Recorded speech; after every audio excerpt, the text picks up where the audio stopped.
சரிங்க. ஏங்க நீங்க பெத்த புள்ள உங்களை வாடா போடாங்கறான், நீங்க அவனை வாங்க போங்கங்கறீங்க. என்ன புள்ள வளர்த்திருக்கீங்க?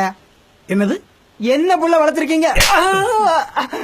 புள்ள வளர்க்கறத பத்தி எனக்கு நீ சொல்றீங்க? நம்மள மாதிரி அப்பா அத்தா புரிஞ்சுக்க வேண்டிய விஷயம்டா.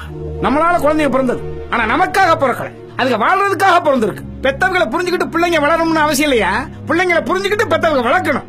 அதை விட்டுட்டு அதை செய்யாத இதை செய்யாத நொட்ட சொல்லி சொல்லிக்கிட்டு இருந்தா இந்த அவசரமான உலகத்துல தன்னம்பிக்கையும் தைரியமா அந்த குழந்தைகளுக்கு எப்படியா வரும்? தவா வீட்டை விட்டு ஒரு அப்பா வெளியில புறப்பட்டு போனானா அப்பா எப்ப வருவாரு அப்பா எப்ப வருவாருன்னு குழந்தைங்க ஏங்கணுமியா? அதை விட்டுட்டு அப்பா வந்துருவாரோன்னு பதற வைக்கப்படாது. இந்த சமுதாயத்தில் பழக விடு. நல்லது எது கெட்டது எதுன்னு குழந்தைகளே தெரிஞ்சுக்கிட்டோம். அதுவா வந்து அப்பா அப்படின்னு சொன்ன சந்தோஷப்படு. இல்லையா ஃப்ரெண்ட் நினைச்சுக்க. என்ன கேட்டு போகுது? அட்வைஸ் பண்ண வந்துட்டா. போயா போயா போடா போ. அப்பா